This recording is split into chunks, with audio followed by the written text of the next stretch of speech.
Le tilapia est l'un des poissons les plus élevés dans le monde. Sa production annuelle s'élève à plus de 2 millions de tonnes. Originaire d'Afrique, ce poisson est l'un des plus appréciés par les populations africaines actuelles et anciennes.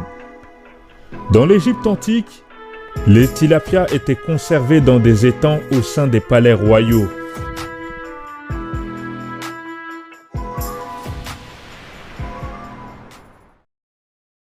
Aujourd'hui, une grande partie des tilapias consommés sur le continent proviennent de Chine.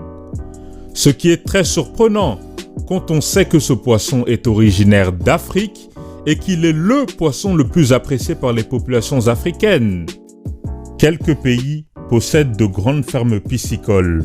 Le Nigeria, l'Ouganda, la Zambie, l'Égypte et le Zimbabwe. Par conséquent, tout reste à faire sur ce continent en termes de pisciculture et également d'aquaculture. Animal aquatique herbivore, le tilapia est en pisciculture de plus en plus nourri avec des aliments contenant de la farine et de l'huile de poisson. Certains pêcheurs capturent des sardines et des maquereaux pour qu'ils soient ensuite réduits en huile et farine. Ces éléments seront ensuite utilisés pour faire des granulés. Granulés qui serviront par la suite à nourrir différents poissons d'élevage. Ce type de pêche est appelée pêche minotière. Elle est condamnée par énormément d'organisations. En effet, cette pratique exerce des pressions constantes sur les ressources halieutiques mondiales. Beaucoup d'espèces n'ont pas le temps de se développer et se reproduire comme il le faudrait, ce qui pourrait à la longue causer leur disparition. Vous vous demandez certainement pourquoi nourrir avec du poisson, des poissons qui se nourrissent habituellement d'algues et de plantes maritimes. La réponse est très simple. De nombreux éleveurs chinois se sont rendus compte qu'en nourrissant des poissons herbivores avec des aliments contenant du poisson, ceux-ci grandissent plus vite et ont apparemment meilleur goût.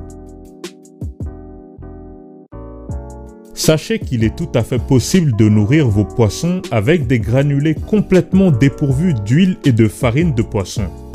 Beaucoup d'experts se sont penchés sur cette question et ont trouvé d'autres alternatives.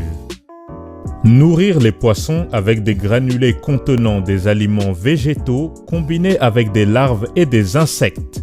C'est la solution que préconisent de plus en plus les chercheurs. Il existe plusieurs types de poissons.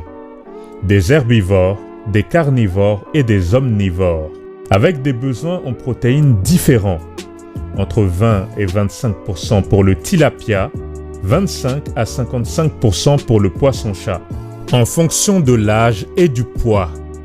La chose la plus importante à retenir est qu'il existe énormément de formules pour nourrir les poissons d'élevage.